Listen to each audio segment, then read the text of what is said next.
પુષ્પાંજલિ કાર્યક્રમ યોજાયો હતો। ભરૂચ જિલ્લા કોંગ્રેસ કાર્યાલય ખાતે સ્વર્ગસ્થ અહેમદ પટેલના 75મી જન્મ જયંતિ નિમિત્તે તેમની પુત્રી મુમતાઝ પટેલની ઉપસ્થિતિમાં શ્રદ્ધાંજલિ કાર્યક્રમ યોજાયો હતો, જેમાં તેમની તસવીરને પુષ્પાંજલિ અર્પણ કરાઈ હતી, જેમાં મોટી સંખ્યામાં આગેવાનો અને કાર્યકરો ઉપસ્થિત રહ્યા હતા। ભરૂચ જિલ્લાના પનોતરા પુત્ર અને રાજકારણના ચાણક્ય સ્વર્ગસ્થ અહેમદ પટેલની આજે 75મી જન્મ જયંતિ છે।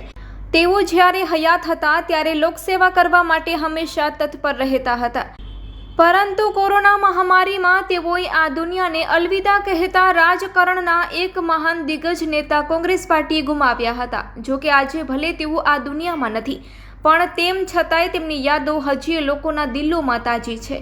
ત્યારે ભરૂચ જિલ્લા કોંગ્રેસ સમિતિએ 22મી ઓગસ્ટના રોજ તેમની 75મી જન્મ જયંતિની ઉજવણી તેમની પુત્રી મુમતાઝ પટેલની ઉપસ્થિતિમાં યોજાઈ હતી।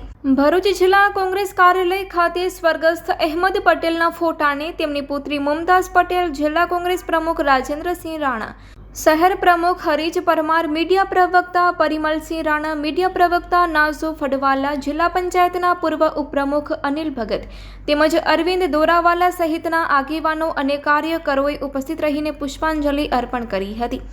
મુમતાઝ પટેલે તેમના પિતાએ કરેલા સેવાના કાર્યને યાદ કરીને આજે મેડિકલ કેમ્પો સહિતના સેવાના કાર્યોના આયોજન કર્યા હોવાનું જણાવ્યું હતું। Report by Ketan Mehta, Bharuch.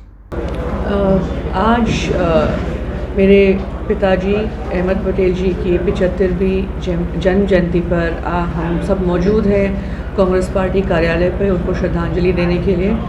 और जैसा कि आप जानते थे कि भरूच क्षेत्र उनके दिल के बहुत करीब रहा है, तो उनकी याद में आज जो एक दूरदर्शी सोच थी उनकी स्वास्थ्य को लेकर इस क्षेत्र के लोगों के लिए, तो हमने सरदार पटेल अस्पताल में कुछ निःशुल्क कैंप का आयोजन किया है, स्वास्थ्य कैंप का आयोजन किया है, जिससे यहाँ के लोगों को फ़ायदा मिल सके।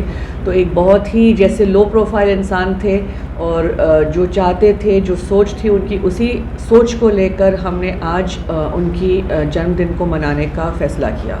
गुजरातना पनोटा पुत्र जेना हૈયે અમારા સૌનું હિત સમાયેલું હતું એવા પટેલ સાહેબ જ્યારે આપણી વચ્ચે નથી, આજે એમની જન્મ જયંતિ છે 75મી, જેના આગળ કોઈ ભેદભાવ નહોતો, ઊંચ નીચ, કોઈ પણ પાર્ટીનો માણસ જઈ શકે, કોઈ પણ કાર્યકર એમને મળી શકે, આટલા મોટા નેતા હોવા છતાં પણ બધા લોકો એમને મળી શકે, અને જેના હૈયે સમગ્ર લોકોનું હિત સમાયેલું હતું એવા આપણી વચ્ચે આજે નથી।